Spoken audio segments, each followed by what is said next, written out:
Synchronicity is your guide, recognizing cosmic cues for personal alignment. Authored and narrated by Thoren Asvendraken. Have you ever brushed off a strange coincidence, only to later wonder what it truly meant? What if those fleeting moments weren't random, but powerful cosmic nudges guiding you toward your greatest desires? You're thinking about a friend, and suddenly they call. You're searching for an answer, and a seemingly random sign appears. Are these just accidents, or is something much deeper at play? You are not alone. You are not here by accident. Comment, "I am guided," or "I am aligned," or "I trust life." Through the chapters of this audiobook, you will learn how to recognize and interpret universal signals, transforming everyday moments into powerful tools for conscious direction and personal alignment. This audiobook will help you understand the profound difference between mere coincidence and true synchronicity, empowering you to consciously navigate life's flow and manifest your desired outcomes. Chapter 1. When coincidence feels personal. There is a moment, quiet, almost unnoticeable at first, when something happens and you pause, not because it's dramatic, not because it's impossible, but because something inside you whispers, "That wasn't random." It could be small, a thought that arrives just before a message does, a name that surfaces in your mind, only to appear moments later on a screen, in conversation or in passing, a question you've been carrying answered not directly, but sideways, through a song lyric, a sentence overheard, or a book falling open to the exact page you needed. These are the moments when coincidence begins to feel personal. At first, the mind rushes in to explain it away. Statistics, probability, timing. After all, the world is full of events. Something is bound to line up eventually. And yet, there's a difference between something merely happening and something meeting you. Synchronicity doesn't shout. It doesn't demand belief. It simply presents itself and waits for recognition.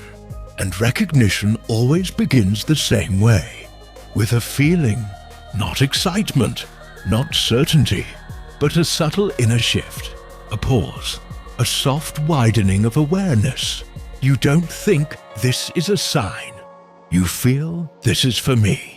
Most people experience their first meaningful synchronicities during periods of change, moments when life is no longer moving on autopilot, when routines break, when identities loosen, when questions surface that don't have immediate answers.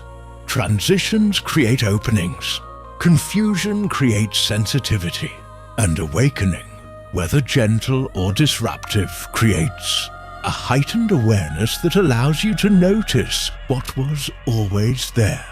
You begin to see patterns not because the world has changed, but because you have. The mind, when comfortable, filters aggressively. It discards anything that doesn't fit the familiar story. But when certainty dissolves, perception sharpens. That's when timing starts to feel meaningful.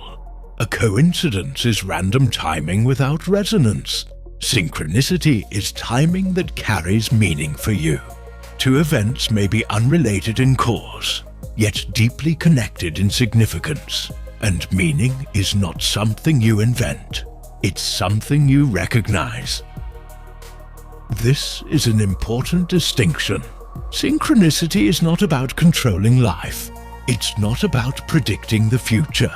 And it's not about searching obsessively for signs. It's about relationship. A relationship between your inner world and the outer one.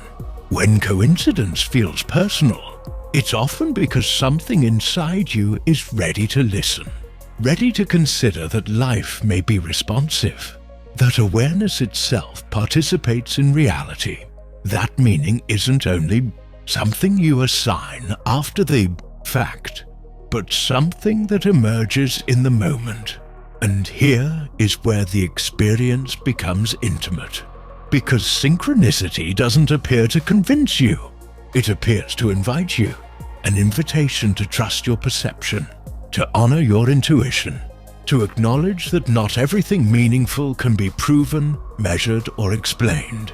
As you listen now, you may recall moments from your own life, times you brushed something off only to think about it later, times when a sequence of events nudged you gently or firmly in a new direction, times when life seemed to respond the moment you stopped forcing answers.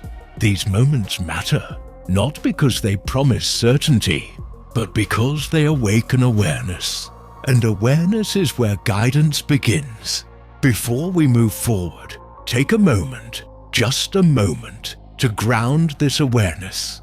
If it feels right, you may choose to write a short affirmation, not as a goal, not as a command, but as a quiet acknowledgement of what you're beginning to notice. 3 words, in the first person, simple, present, true. You might write something like, I notice meaning, I trust timing, I am attentive, or choose words that resonate uniquely with you. Let them reflect openness rather than certainty, curiosity rather than conclusion. There is no need to overthink this. If a phrase arises easily, trust it. If nothing comes immediately, that's perfectly fine too. The act of noticing is already enough. As this chapter comes to a close, remember this. Synchronicity doesn't ask you to believe in anything extraordinary. It simply asks you to pay attention to what already feels meaningful.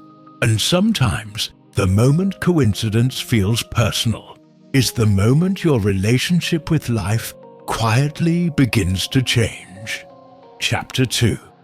The Origins of Synchronicity.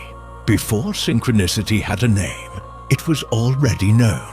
Long before it was discussed in books or studied by psychologists, people sensed that life sometimes moved with intention, that events could mirror inner states, that meaning could arise without clear cause. Ancient cultures did not separate the inner world from the outer one.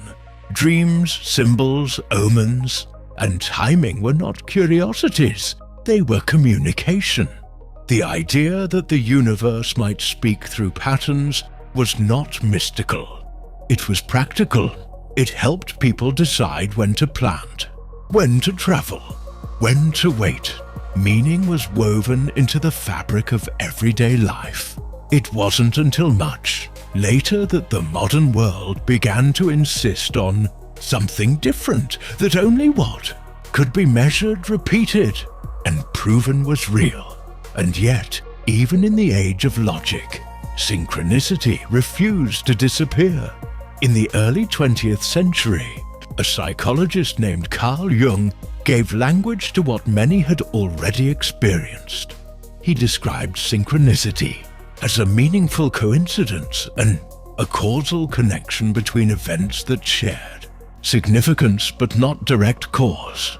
This was a radical idea, not because it denied science, but because it expanded the question. Jung wasn't asking, what caused this? He was asking, why did this matter? And that distinction changes everything. Causality explains how things happen. Meaning explains why they touch us. Synchronicity exists in that space, where explanation ends and significance begins. Jung noticed that synchronicities often appeared during moments of emotional intensity, times of crisis, times of transformation, times when a person stood at the edge of an inner shift. It was as if the psyche and the world briefly reflected one another, not to send a message in words, but to reveal alignment or the lack of it. And this idea wasn't unique to psychology.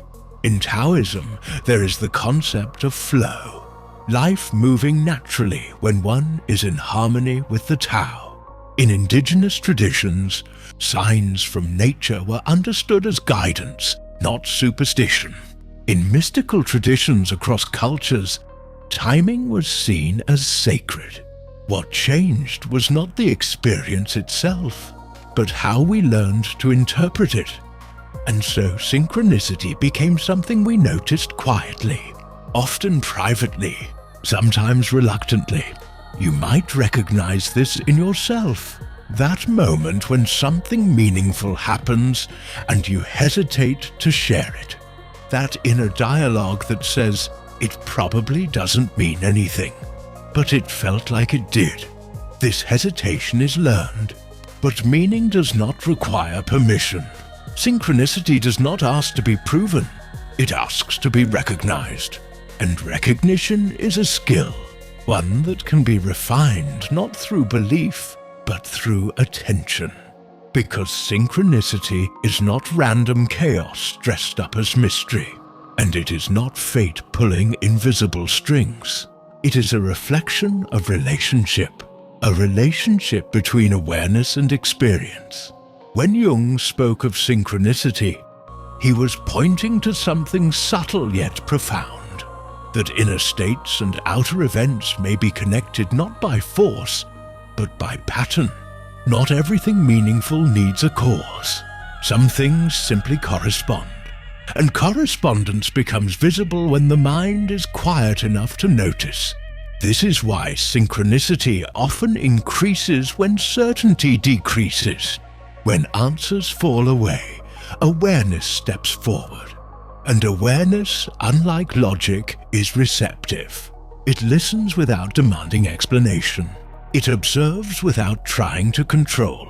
It allows meaning to emerge rather than be imposed.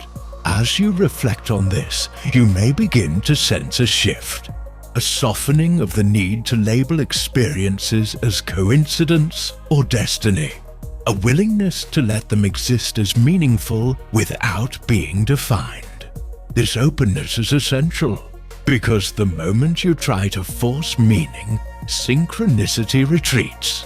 But the moment you allow meaning, it returns naturally. Before moving on, take another gentle pause. If it feels right, write a new 3-word affirmation. First person, present tense, simple and honest. This one might reflect understanding rather than curiosity. You might choose something like, I recognize patterns, I honor meaning, I trust awareness. Or allow your own words to surface, not from effort but from resonance. There is no hierarchy here, no right or wrong phrase, only what feels quietly true. As this chapter closes, remember, synchronicity did not begin when it was named. It began when awareness did. And as you continue listening, you are not learning something new. You are remembering how to notice what has always been there. Chapter 3. The Language of the Universe.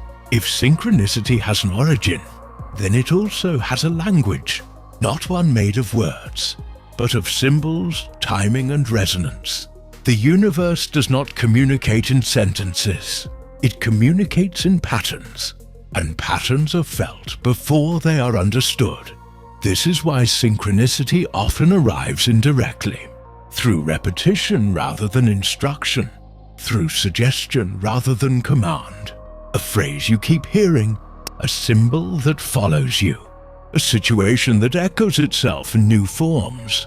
At first, these things appear ordinary, but over time, their persistence gives them weight. Meaning gathers not through intensity, but through recurrence. This is the first principle of the universe's language. It repeats what matters. Repetition is not insistence, it is emphasis. When something is important to your awareness, life finds ways to bring it back into view, from different angles, through different channels, at different times. And the second principle is timing. Synchronicity rarely arrives early. It rarely arrives late. It arrives when you are receptive enough to notice, not when you demand clarity, not when you force outcomes, But when your attention softens, this is why answers often appear when you stop searching so aggressively. The universe does not respond well to pressure. It responds to presence. Timing becomes meaningful not because events are rare, but because your state of awareness has shifted. You notice now what you could not notice before. Then there is symbolism. Symbols are not universal in the way we are taught to believe. They are personal before they are collective. A bird may be freedom to one person, a warning to another, a memory to someone else entirely. The universe does not use a dictionary. It uses your history, your emotions, your associations, your inner landscape. This is why imitation weakens interpretation. When you borrow someone else's meaning, you mute your own signal. Synchronicity speaks in your language, not in borrowed translations. This is also why logic struggles here. Logic asks, what does this mean objectively? Synchronicity asks, what does this mean to you now? And now is essential, because meaning is contextual. The same event at a different time would feel empty. The same symbol in another phase of life would go unnoticed. Meaning emerges at the intersection of inner readiness and outer timing. That intersection cannot be rushed. There is another aspect of this language that is often overlooked. Emotion. Emotion is not a distraction from guidance. It is part of it. A true synchronicity carries emotional resonance. Not overwhelming emotion, but clarity. A quiet sense of recognition. A subtle alignment between thought, feeling, and moment. If something feels charged with anxiety, urgency, or compulsion, pause. The universe does not rush you. Ego does. Synchronicity feels spacious, even when it challenges you. It invites rather than pressures. It opens rather than constricts. This is how you learn to listen, not by collecting signs, but by noticing how you feel when they appear. Over time, you may realize something unexpected. The universe has been speaking all along. You are simply learning how to hear without straining, listening without grasping, receiving without demanding interpretation. And as you listen more deeply, the language simplifies. You need fewer signs, less repetition, less intensity, because awareness itself becomes fluent. Before continuing, take a gentle pause here. If it feels aligned, write another 3-word affirmation. First person, present tense, quietly true. This one might reflect receptivity or listening. You might choose something like, I listen deeply, I notice patterns, I receive guidance, or allow your own words to arise naturally. There is no need to perfect them. They are not instructions. They are acknowledgements. As this chapter closes, remember, the universe does not hide its language. It speaks continuously. The question is not whether guidance is present, but whether awareness is relaxed enough to receive it. And with each chapter, that relaxation deepens. Chapter 4. Alignment. The signal beneath the signs. At some point, something subtle begins to shift. You may notice that the more you look for signs, the less satisfying they become. Not because they disappear, but because something deeper is asking for your attention. This is the moment when synchronicity stops being the focus, and alignment takes its place. Alignment is not something you chase. It is something you enter. It is the state beneath the signs, the signal beneath the symbols. When you are aligned, life does not need to shout. It whispers, and you still hear it. Alignment is often misunderstood as positivity or certainty, but it is neither. Alignment is coherence. It is when your thoughts, emotions, and actions are no longer pulling in opposite directions. when what you feel internally is not at war with how you move externally, when you are not performing a version of yourself that no longer fits. This inner coherence creates clarity, and clarity creates resonance. Synchronicities increase, not because you are doing something right, but because you are no longer resisting yourself. Resistance distorts perception. When you are out of alignment, signs feel confusing, excessive, or anxiety-inducing. You may ask for guidance repeatedly, yet feel unsure what to trust. You may interpret everything as a sign, and still feel lost. This is not a failure. It is feedback. Life responds not to your words, but to your state. Alignment begins when you stop asking, "What should I do?" and start asking, "What feels true right now?" Truth does not always feel comfortable, but it always feels clear. Often, alignment requires subtraction before addition, letting go of identities that once made sense, releasing timelines that no longer resonate, pausing paths that were chosen from expectation rather than authenticity. This is why alignment can feel unsettling at first. The ego prefers movement over stillness, certainty over honesty, but alignment asks for presence, and presence is powerful. When you are present, you stop chasing signs and begin embodying the signal. Life mirrors this shift almost immediately, not always with dramatic events, but with ease.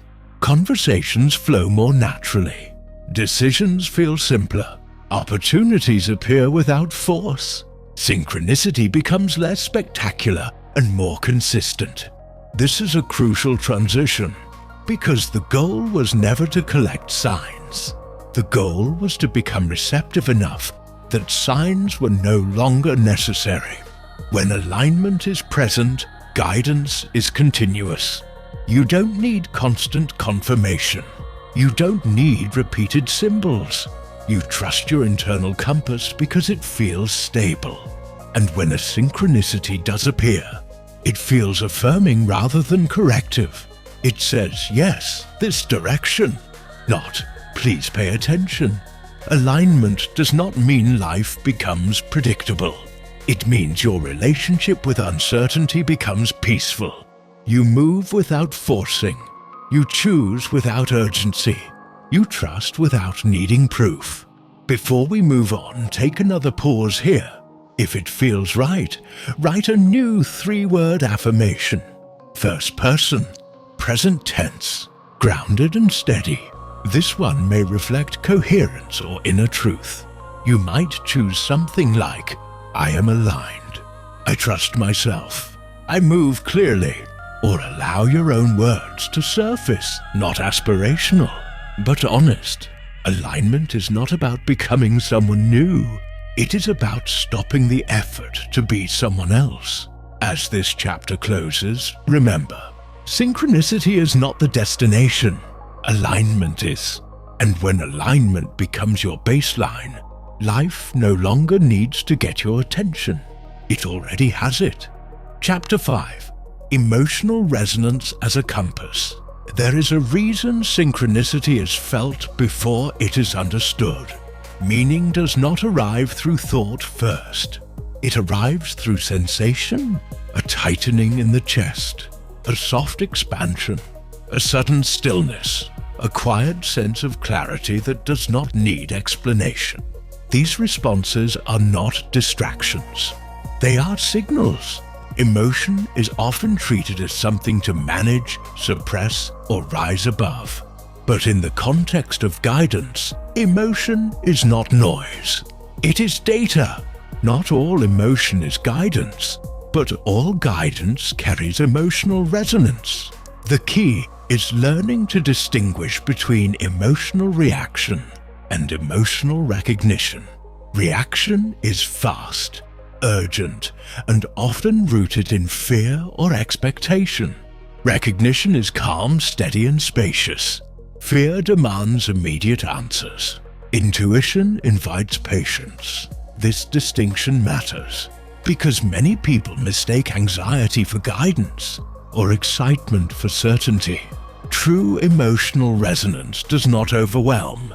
It clarifies. It may challenge you, but it does not confuse you. When a synchronicity is aligned, it carries a feeling of rightness, not perfection, not guarantee, but coherence.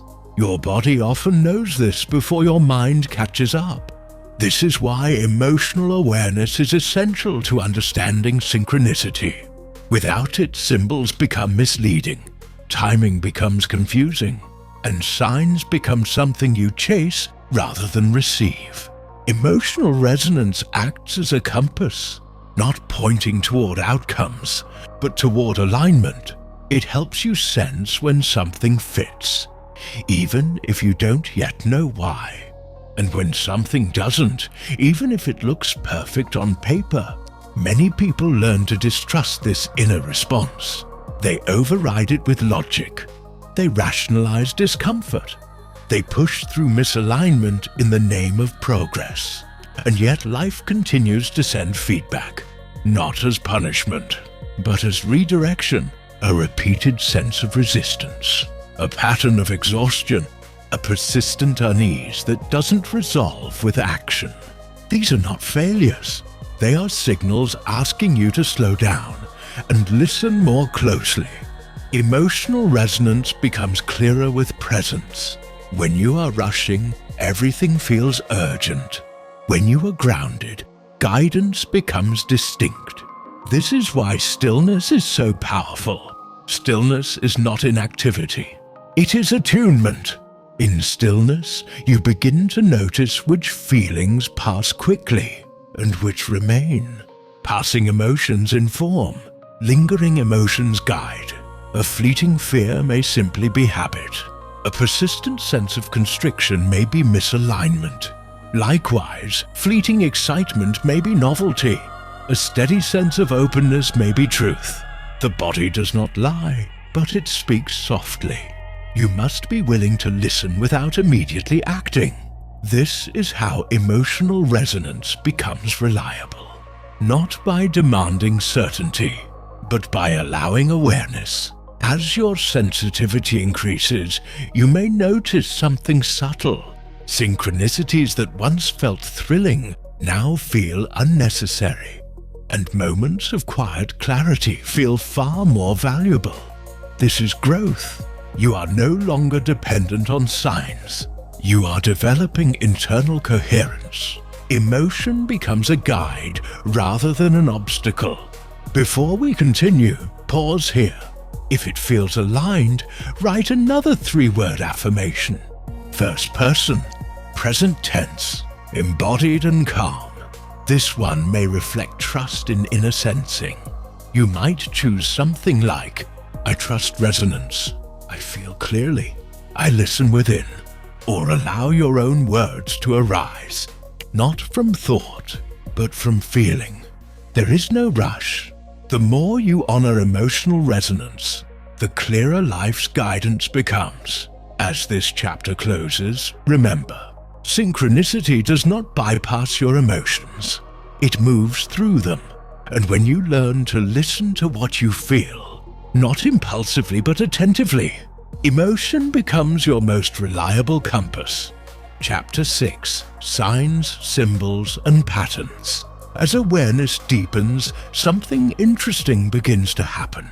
You stop asking whether signs exist and start noticing how they appear, not loudly, not dramatically, but consistently.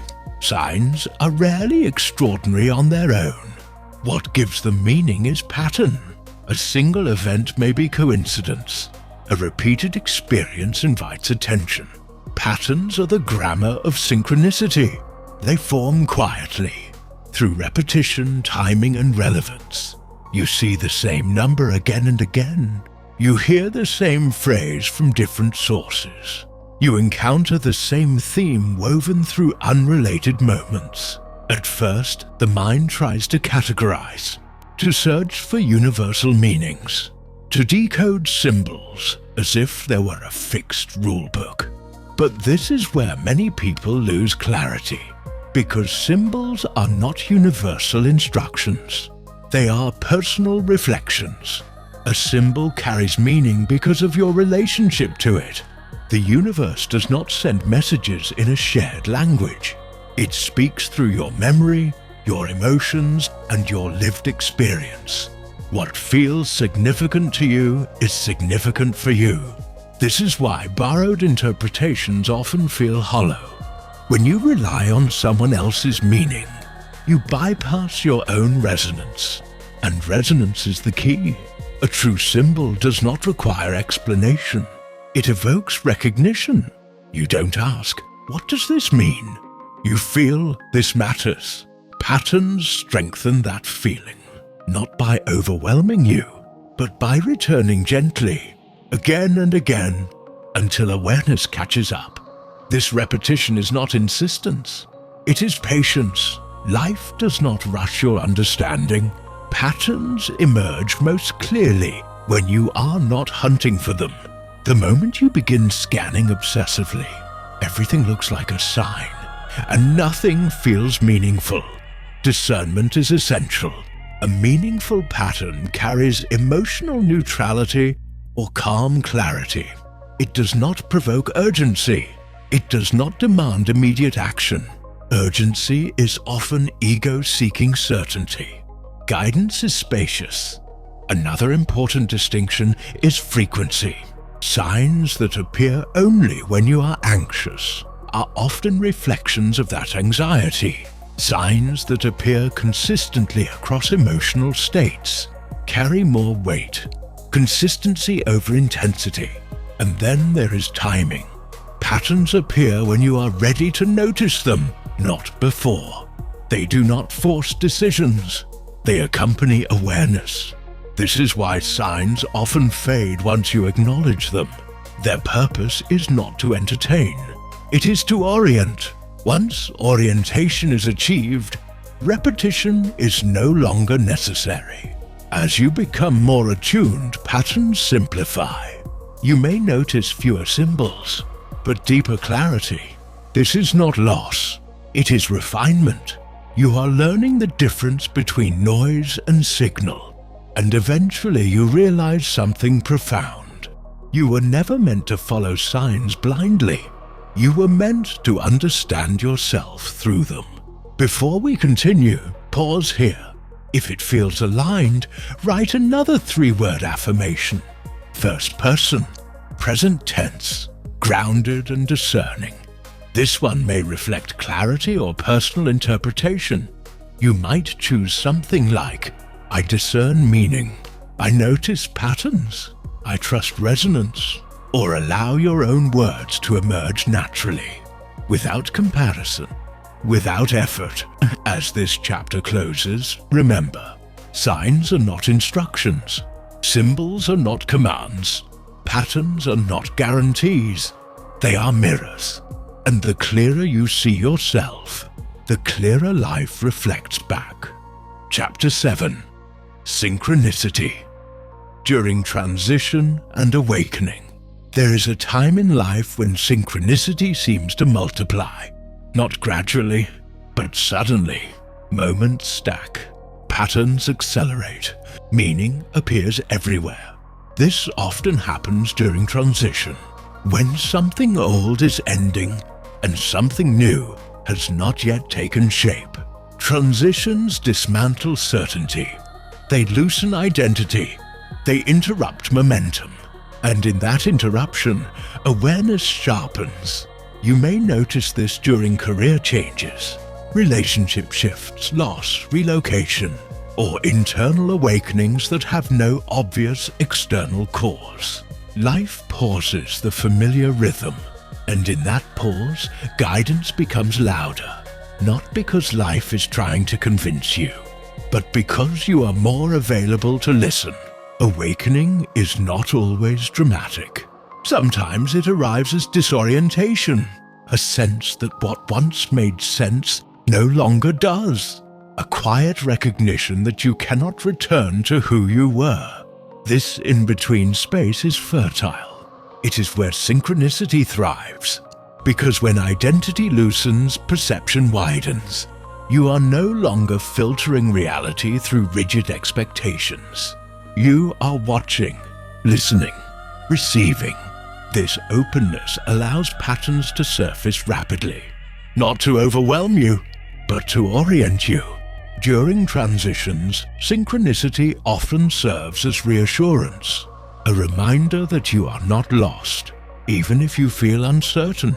It does not always provide answers, but it provides companionship, a sense that you are being met. However, this intensity can also be destabilizing.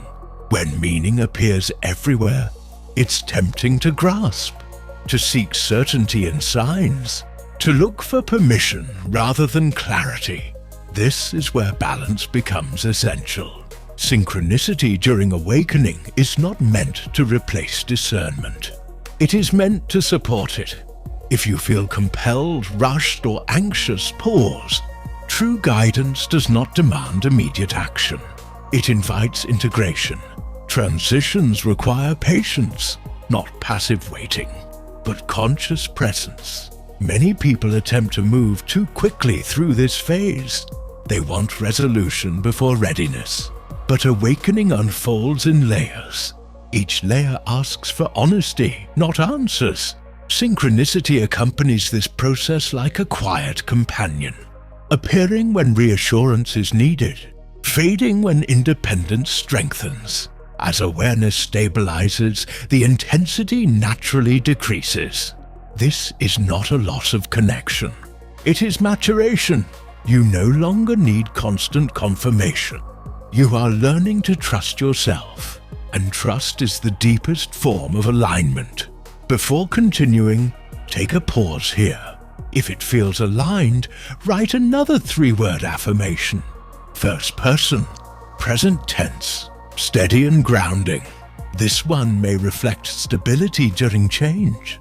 You might choose something like, I trust transitions, I move gently, I am supported, or allow your own words to arise. Words that feel calming rather than activating.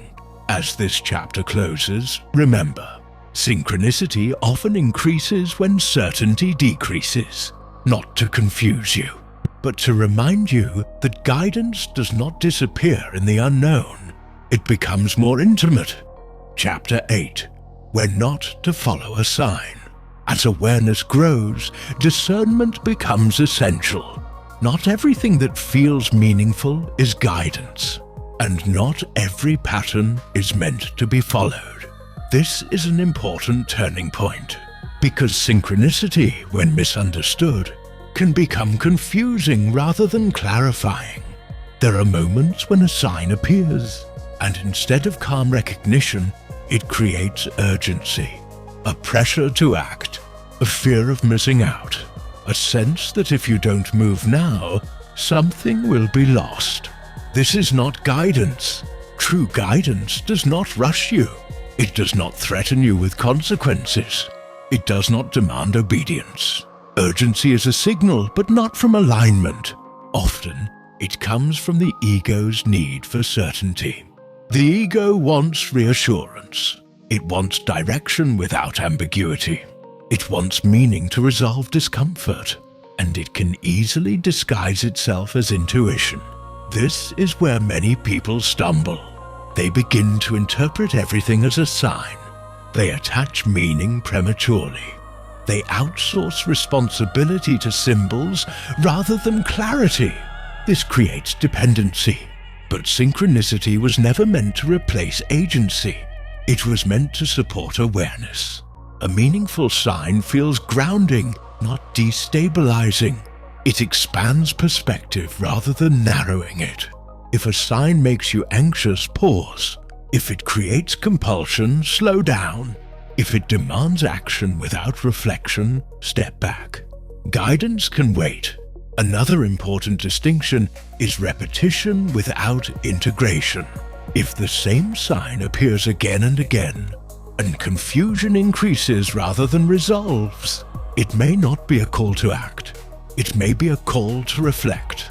Sometimes life repeats a pattern not to push you forward, but to invite you inward, to ask what is being avoided, what truth has not yet been acknowledged, what alignment is being resisted. Following signs without reflection can lead you in circles. Discernment requires stillness. It asks you to sit with uncertainty long enough to feel what is genuine. This is not easy. Stillness removes distraction, and distraction often protects us from clarity. But clarity is kind, even when it is firm. Another common misstep is confirmation bias. When you want something badly, everything begins to point in that direction. The mind becomes selective. It highlights what supports desire and ignores what challenges it.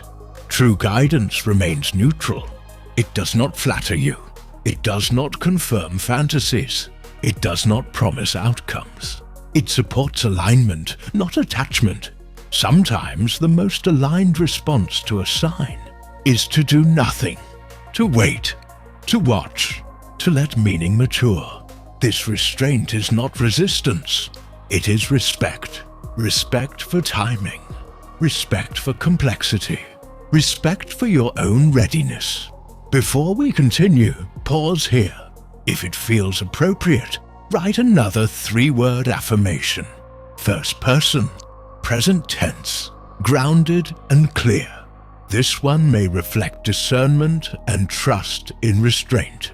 You might choose something like, I pause wisely, I trust clarity, I discern calmly, or allow your own words to surface, steady rather than urgent. As this chapter closes, remember, synchronicity is not a command system. It is not a shortcut. It is not a substitute for self-trust. Sometimes the most powerful guidance is knowing when not to follow a sign.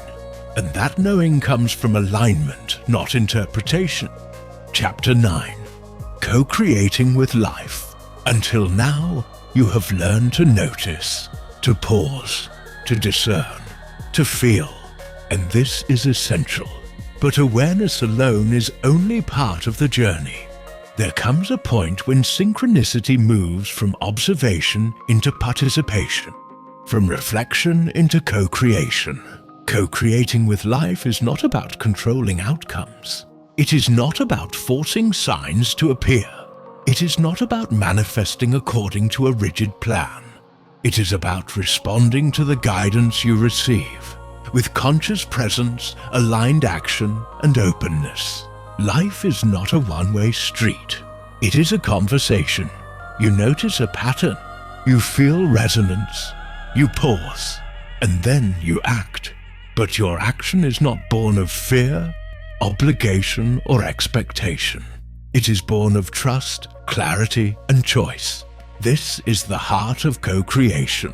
When you act in alignment, small things begin to shift. Opportunities emerge. Relationships adjust. Paths open in ways that feel effortless rather than forced. Co-creation requires balance. Too much action without alignment becomes forcing. Too much stillness without action becomes passivity.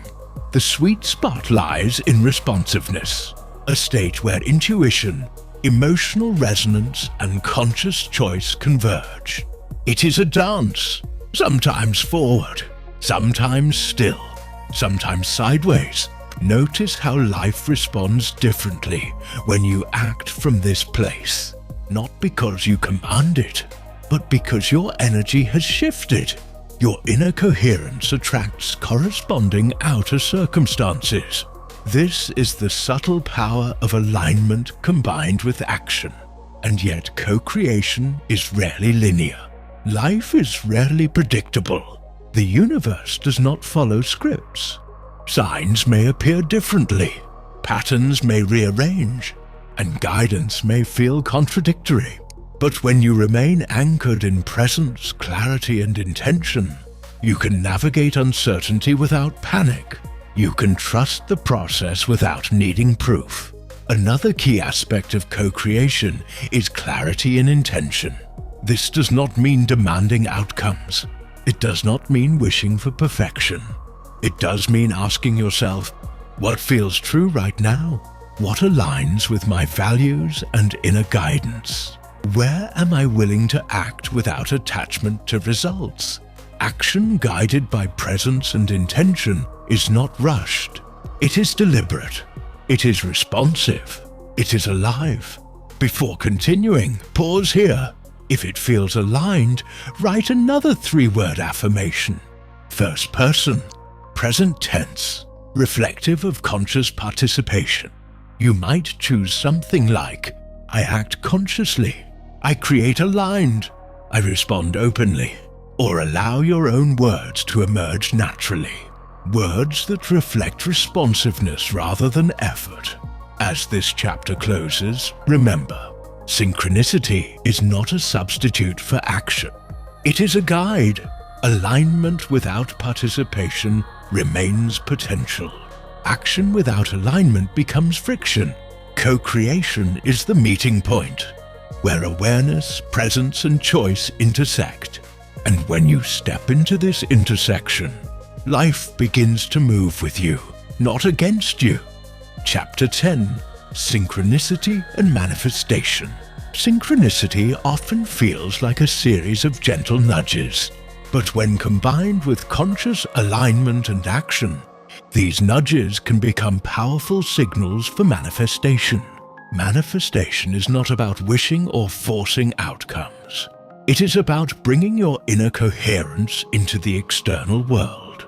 It is the natural extension of awareness meeting action. You have already noticed patterns, symbols, and signs. You have learned to pause, discern, and feel. You have begun to act in alignment. Manifestation is what happens when these layers converge. It begins with clarity. Not clarity about what must happen, but clarity about what feels true in this moment. When you are aligned, your intentions are not scattered. They are coherent. They carry energy that resonates outward, and the universe responds, not because it is a genie, but because life mirrors what is energetically coherent. Synchronicity can appear as confirmation. A repeated pattern may coincide with an action you took. A sign may reinforce the path you are already following, and these confirmations strengthen trust. But manifestation is not about dependency on signs. It is about participation with intention, about acting in ways that are consistent with your inner state, about choosing steps that feel aligned, even if the outcome is uncertain. This is why detachment is essential. Attachment creates tension. Desperation blocks flow. Desire without trust produces friction. Aligned manifestation arises from intention ensures action ensures trust. It is patient. It is steady.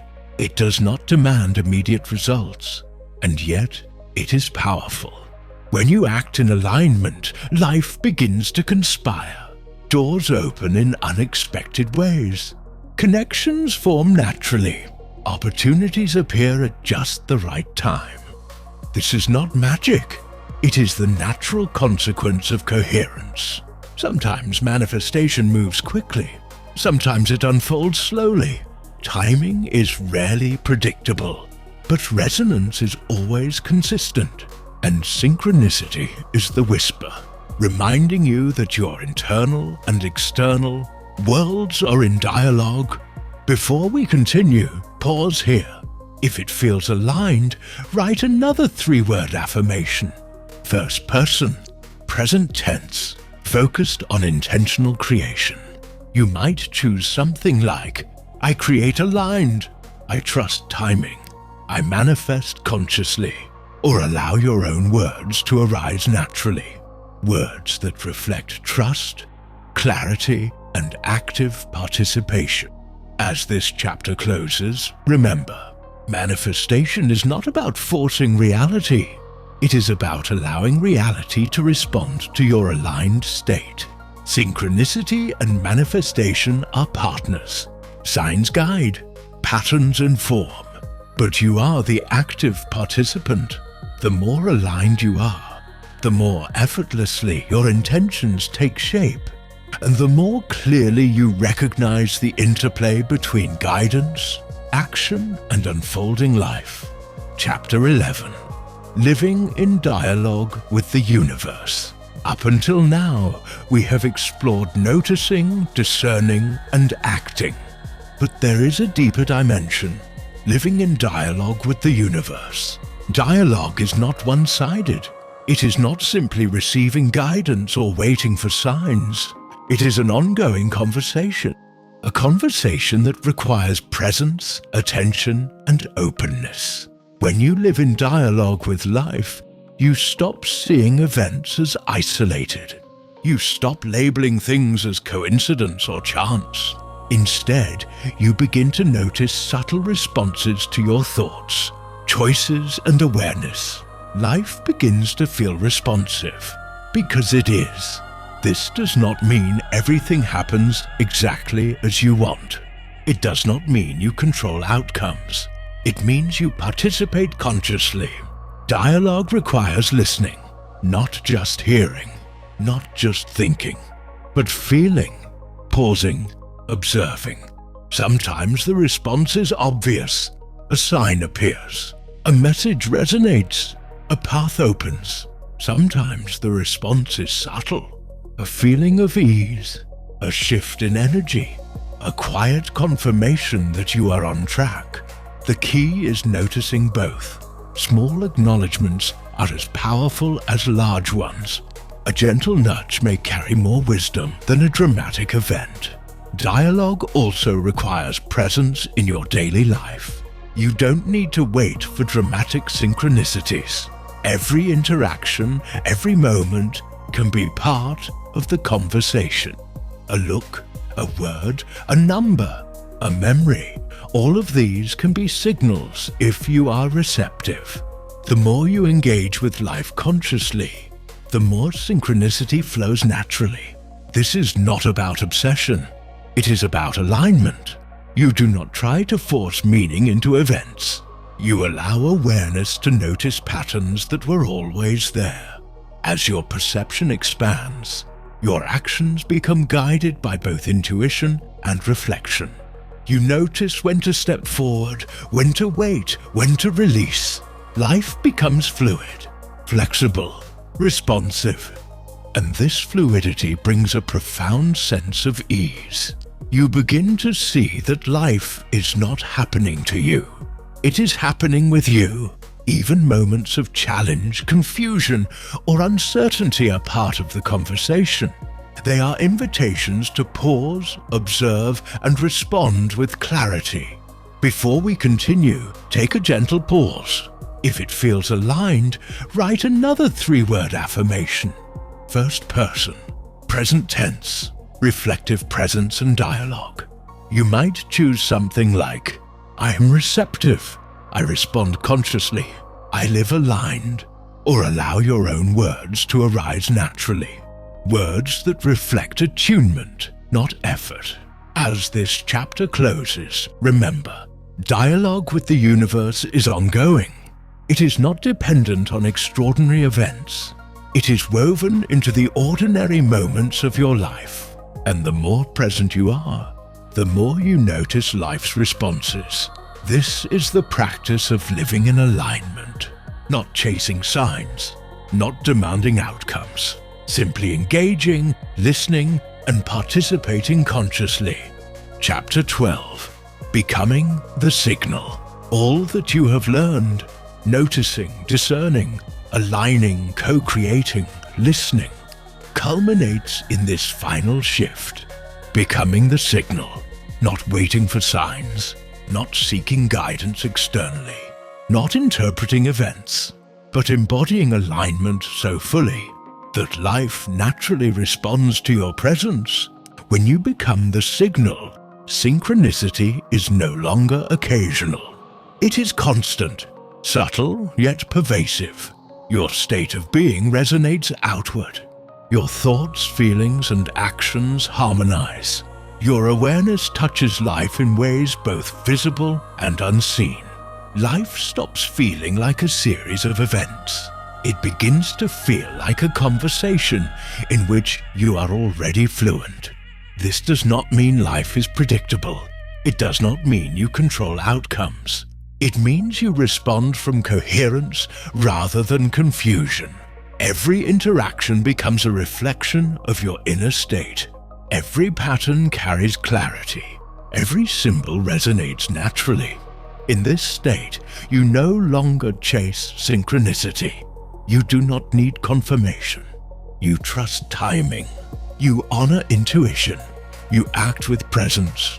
The universe mirrors this embodiment, not because it is bound to obey you, but because it responds to the alignment you radiate. The practice of becoming the signal begins with the small, ordinary moments. Your breath, your attention, your intention. Each choice, each pause, each response shapes the energy you project.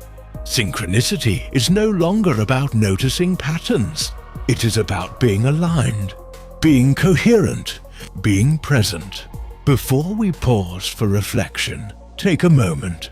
If it feels aligned, write a final 3-word affirmation.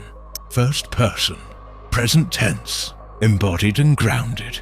You might choose something like, I am aligned, I trust flow, I am present, or allow your own words to surface naturally. Words that reflect embodiment rather than striving. As this chapter closes, remember, the journey is not about collecting signs. It is about cultivating presence. It is about allowing life to unfold with you, rather than chasing it. By now you have learned to notice, discern, act consciously, and live in dialogue with life. But awareness alone is not enough. Integration is different. Integration is the art of bringing your inner guidance into every moment, allowing it to shape not just how you see life, but how you live it. Integration is subtle. It is often invisible, but profoundly felt. It begins with attention. Every breath, every thought, every interaction becomes a thread in the fabric of alignment. Life is no longer separate from your practice. Even the smallest moments, making your morning tea, walking down a familiar street, reading an email, become opportunities for conscious engagement. Notice the ordinary moments, the mundane, the repetitive, the routine. These are where synchronicity often hides, quietly waiting for recognition. A glance from a stranger, a phrase repeated unexpectedly, a fleeting thought that resonates deeply. Integration is not about forcing significance. It is about feeling presence deeply enough that the meaning naturally arises. And sometimes that feeling is so quiet, you might almost miss it. That is okay. Integration is patient. Emotional resonance remains your compass. Your feelings indicate when something aligns or misaligns. When you are consistent in noticing, you begin to trust these subtle nudges, even before any external pattern confirms them. Integration is also about consistency. It is built on small, conscious actions repeated over time. Pause now and imagine a simple daily moment. A cup of coffee, a walk, a conversation. Notice how you can bring awareness into it. How you can breathe, feel, and observe while fully participating. This is not effort. This is presence. Another essential component of integration is gentleness with yourself. You will not act perfectly aligned every moment. You will forget. You will get distracted. You will feel uncertainty or resistance. And that is not failure. It is feedback. Each moment of misalignment teaches you about your patterns, triggers, and areas needing attention. Integration requires patience with yourself and trust in the process. It is incremental, subtle, and cumulative. Consider how integration affects your interactions. A conversation that might have felt reactive can now be approached with awareness. You notice your tone. You notice your impulses. You notice what you truly wish to express before speaking. Even small adjustments ripple outward. In decision-making, integration allows you to pause, feel and choose intentionally. You begin to weigh not just logic, but resonance. You ask, does this choice align with my inner truth? And you act from that clarity. Integration also affects your perception of time. You no longer rush, chase or push. You notice moments as they arise. You respond rather than react. You step into alignment before action, not after. And this is where synchronicity deepens. As integration strengthens, synchronicities become subtler. They no longer need to be dramatic. They appear as gentle confirmations, a soft yes from life rather than a loud call for attention. You begin to notice the difference between noise and signal. A repeated number may feel meaningful, a recurring phrase may resonate, or you may feel coherence internally without any external sign at all. Integration turns attention into embodied knowing. You begin to recognize guidance as a felt experience rather than an intellectual concept. You no longer chase patterns. You live them. Another practice that deepens integration is reflection. Take a few minutes each day to notice which moments felt aligned, which felt rushed or discordant. How did your feelings guide your choices? What patterns emerge over time? Write these reflections if you wish. Even brief notes anchor your awareness in the practical world. Reflection allows insight to move from fleeting awareness into embodied habit. Integration also invites playfulness and curiosity. Notice the small coincidences. Notice patterns. Notice moments of resonance. Explore them without judgment. Ask questions quietly. Why does this feel significant? What is this nudging me to notice? Curiosity keeps integration alive, light, and sustainable. Another essential element is self-compassion. Integration is not perfection. It is presence. It is consistency. It is kindness toward yourself when you forget, resist, or react unconsciously. Integration transforms ordinary moments into guidance. It reshapes your experience. It brings coherence to your thoughts, emotions, and actions. It bridges observation with embodiment. Before we pause for reflection, take a deep breath. If it feels aligned, write a 3-word affirmation. First person, present tense, reflective of embodiment and daily integration. You might choose something like, I embody awareness, I live aligned, I integrate fully. Or allow your own words to arise naturally. Words that reflect continuity, presence, and gentle consistency. As this chapter closes, remember, integration is subtle. It is cumulative. It is lived in small moments rather than dramatic events.